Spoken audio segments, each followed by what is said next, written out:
একটি মোটরসাইকেল 12% ক্ষতিতে বিক্রি করা হলো। যদি বিক্রয় মূল্য 1200 টাকা বেশি হতো তাহলে 8% লাভ হতো। মোটরসাইকেলের ক্রয় মূল্য কত? এই প্রশ্নগুলো দেখেন 40তম বিসিএসে আসছে, প্রাইমারিতে কয়েকবার আসছে, এছাড়া বিভিন্ন পরীক্ষাতে আসে।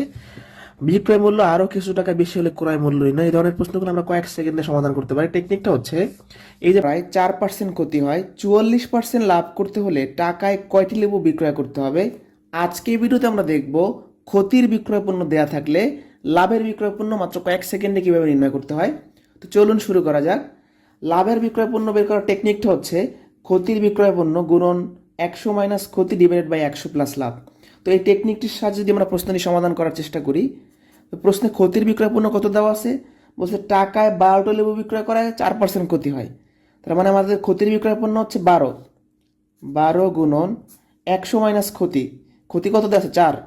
তাহলে 100 মাইনাস 4, 100 যোগ লাভ নিচে হবে। লাভ কত? 44%। তাহলে আমরা এখানে 44 লিখব। এখন যদি ক্যালকুলেশন করি, 100 থেকে 4 বিয়োগ করলে 96, এখানে 144, 12 দিয়ে 140কে ভাগ করলে হয় 12, 12 দিয়ে 96কে ভাগ করলে হচ্ছে 8। তাহলে আমাদের অ্যান্সার হবে 8টি। এই ক নম্বর অপশন।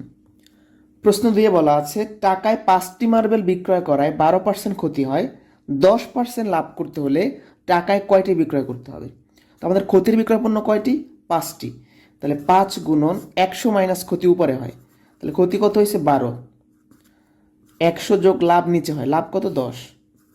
এবার যদি ক্যালকুলেশন করি, 5 গুণন উপরে থাকতেছে 88, নিচে হচ্ছে 110, 5 দিয়ে 110কে ভাগ করলে হচ্ছে 5 22 110, 22 দিয়ে এটাকে ভাগ করলে হচ্ছে 4। তাহলে আমাদের অ্যান্সার হবে 4টি। ক্ষতির বিক্রয় পণ্য 4টি। এই ক নম্বর অপশন। প্রশ্ন 3-এ বলা আছে টাকায় 1 ডজন কলা বিক্রি করায় 25% ক্ষতি হয়, 50% লাভ করতে হলে টাকায় কতটি কলা বিক্রয় করতে হবে? তো আমাদের ক্ষতির বিক্রয় পণ্য কত বলছে? টাকা 1 ডজন, 1 ডজন মানে 12টি। তাহলে ক্ষতির বিক্রয় পণ্য হলো 12টি গুণন 100 মাইনাস ক্ষতি।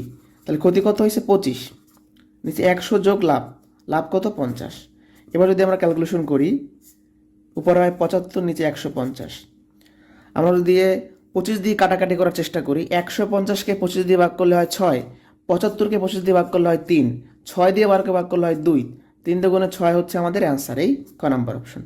প্রশ্ন 4-এ বলা আছে টাকায় 1 ডজন কলা বিক্রি করায় 20% ক্ষতি হয়, 60% লাভ করতে হলে টাকায় কতটি কলা বিক্রয় করতে হবে?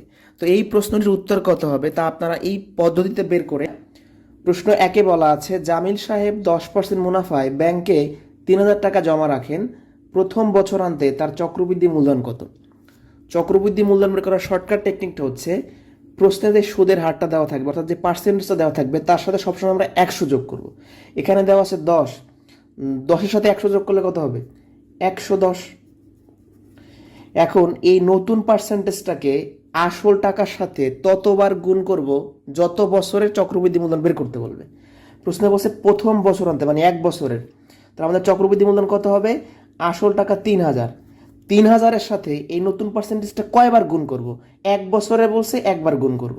আমাদের ম্যাথ হয়ে গেছে।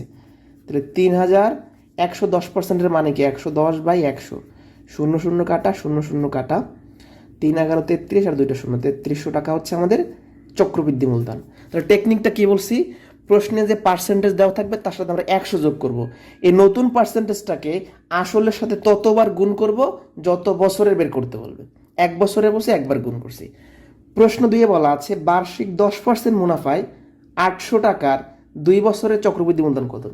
তো প্রশ্নের পার্সেন্টেজ হলো 10, 10-এর সাথে যদি আমরা 100 যোগ করি কত হবে? 110%। এখন নতুন পার্সেন্টেজটাকে আসলের সাথে ততবার গুণ করব যত বছরের বলছে। প্রশ্নে 2 বছরে বের করতে বলছে, তাহলে আমাদের আসল টাকা হলো 800, 800 এর সাথে এই নতুন পার্সেন্টেজটা 2বার গুণ করব যেহেতু 2 বছরে বলছে। তাহলে 800, 110%-এর মানে 110/100, 110%-এর মানে 110/100, শূন্য শূন্য কাটা, শূন্য শূন্য কাটা, এই 2 শূন্য 2 শূন্য কাটা, এখানে 8 আর 11 11 গুণ করলে কত? 121। 8 8 8, 8 দুগুণে 16, 6 থাকে 1, 8 8 8 9, 968 টাকা হবে আমাদের অ্যান্সার। এটা কিন্তু 41 বিসিএস-এর বিলিতে আসছিল। প্রশ্ন 3-এ বলা আছে বার্ষিক 10% মুনাফায় 8000 টাকার 3 বছরের চক্রবৃদ্ধি মূলধন নির্ণয় করো। প্রাইমারি প্রশ্ন। তো আমাদের পার্সেন্টেজ দেওয়া আছে কত? 10, 10-এর সাথে 100 যোগ করলে কত হবে? 110%। এখন এই 110%কে আসলের সাথে কয়বার গুণ করব? 3 বছরে বসে, তাহলে 3 বার গুণ করব। আমাদের আসল টাকা হলো 8,000, তাহলে আসলের সাথে 110% 3 বার গুণ করে দিব। মানে যে কয় বছরে বলবে ততবার গুণ করে দেব। 800 মানে 8,000, সরি, 110% 110/100, 110/100, 110/100, শূন্য শূন্য কাটা, শূন্য শূন্য কাটা, শূন্য শূন্য কাটা, এই শূন্য এই শূন্য, 2 শূন্য 2 শূন্য।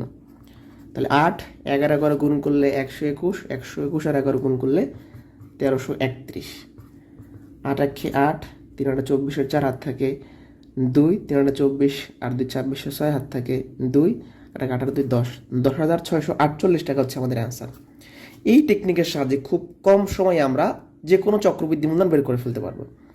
4-এ বলা আছে, এক ব্যক্তি বার্ষিক 10% চক্রবৃদ্ধি সুদে 600 টাকা ব্যাংকে জমা রাখলেন, দ্বিতীয় বছর শেষে ওই ব্যক্তি সুদ সহ কত টাকা পাবেন? এই প্রশ্ন বেড়েছে বা কমেছে? আজকে ভিডিওতে আমরা দেখব 2 ধাপে হ্রাস বা বৃদ্ধি পেলে মোটের উপর পরিবর্তন কিভাবে বের করতে হয়। এ ধরনের প্রশ্নগুলো আমরা শর্টকাটে সমাধান করার জন্য একটি সূত্র ব্যবহার করব। সূত্রটি হচ্ছে P1 plus P2 plus P1 into P2 ভাগ 100। এই P1 দ্বারা বোঝাচ্ছে পার্সেন্টেজ 1 অর্থাৎ প্রথম শতকরা, P2 দ্বারা বোঝাচ্ছে পার্সেন্টেজ 2 অর্থাৎ দ্বিতীয় যে শতকরাটা দেওয়া থাকবে। এখন যেহেতু এখানে হ্রাস বৃদ্ধির কথা বলা আছে, তাই যদি বৃদ্ধি পায় তাহলে সেই শতকরা আমরা প্লাস নিব, আর যদি হ্রাস পায় তাহলে সেই শতকরাটা আমরা মাইনাস আকারে নিব। তো চলুন শুরু করি। প্রশ্ন 1 আমরা যদি সমাধান করি, তাহলে প্রথম শতকরাটা কী দেওয়া আছে? 10% বেড়েছিল, তাহলে P1 এর মান কী হবে? যেহেতু বেড়ে গেছে তাহলে +10। পরে আবার বলছে 10% কমেছে, তার মানে দ্বিতীয়বার যে শতকরাটা দেওয়া সেটা কমে গেছে, তাহলে P2 মানটা কী হবে? -10। এখন এই P1 আর P2 মানটা আমরা এই সূত্রে বসাবো। তাহলে P1 এর মানটা +10 আর P2 মানটা হচ্ছে -10, +10 -10, নিচে হলো 100। 10 এই যে প্লাসে মাইনাসে গুণ করলে হয় মাইনাস, শূন্য শূন্য কাটা, শূন্য শূন্য কাটা, এই -1 থাকে এখানে একটা, এখানে -1 আর সামনে আছে প্লাস, তাহলে প্লাসে মাইনাসে -1।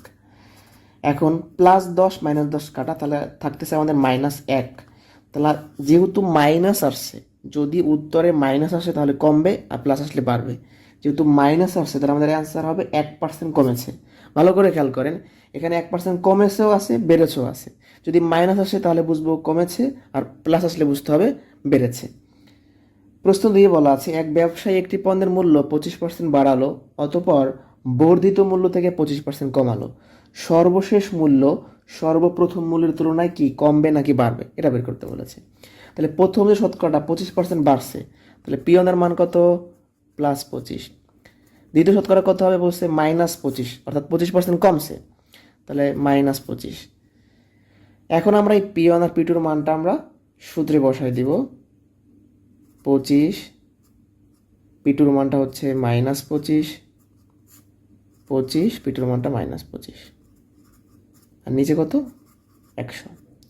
এখন এই প্লাসে মাইনাসে মানে ব্র্যাকেট যদি তুলে দিই, প্লাসে মাইনাসে গুণ করলে হবে -25 দিয়ে 100কে ভাগ করলে হয় 4, তাহলে আমার থাকতেছে -25/4। এখানে মাইনাস আর সামনে আছে প্লাস, প্লাসে মাইনাসে গুণ করলে মাইনাস, তাহলে আমার আলটিমেটলি থাকতেছে 25/-4। এখন দেখেন এই +25 -25 কাটা, 25কে 4 দ্বারা ভাগ করলে হয় 6.25, সামনে একটা মাইনাস থাকবে।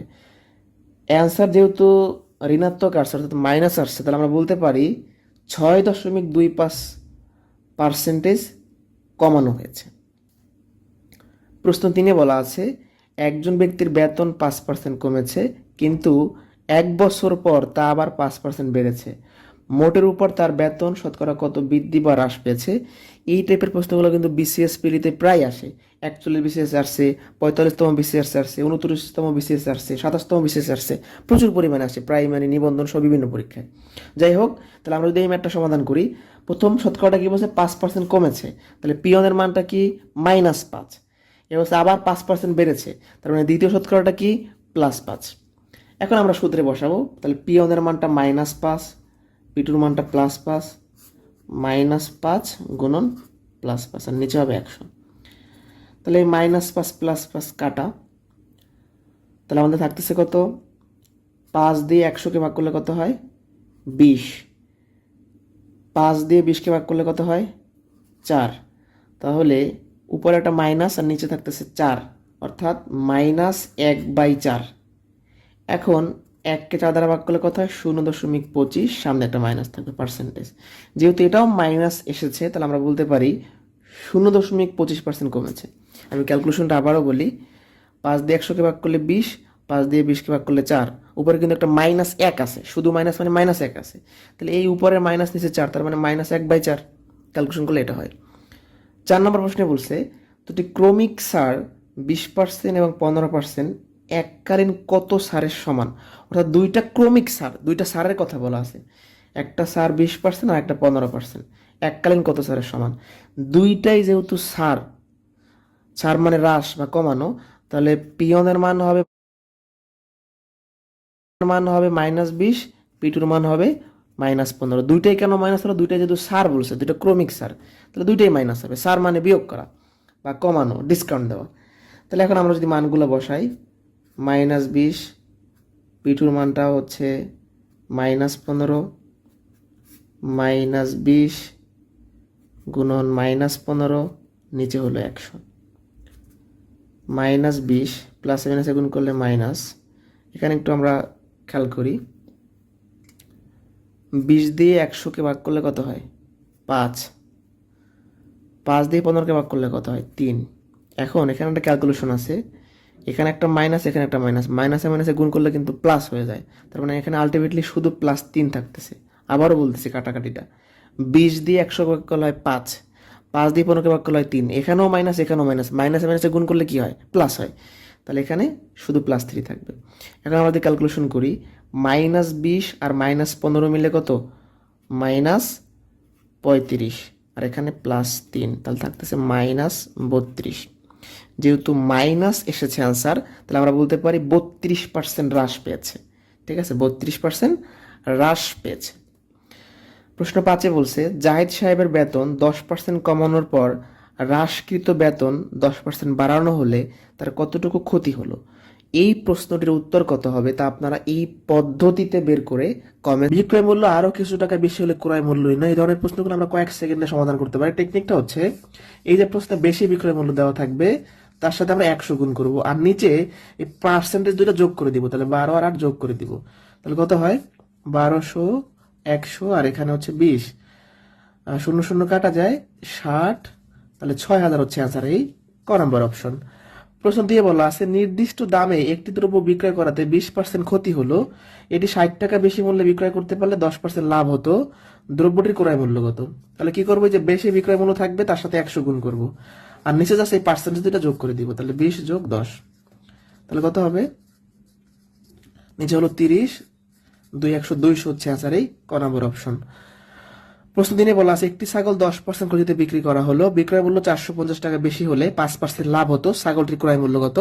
এই প্রশ্নটির উত্তর কত হবে কমেন্ট বক্সে জানিয়ে দিন। এই বিক্রয় মূল্য আরো কিছু টাকা বেশি হলে ক্রয় মূল্য নির্ণয়, এই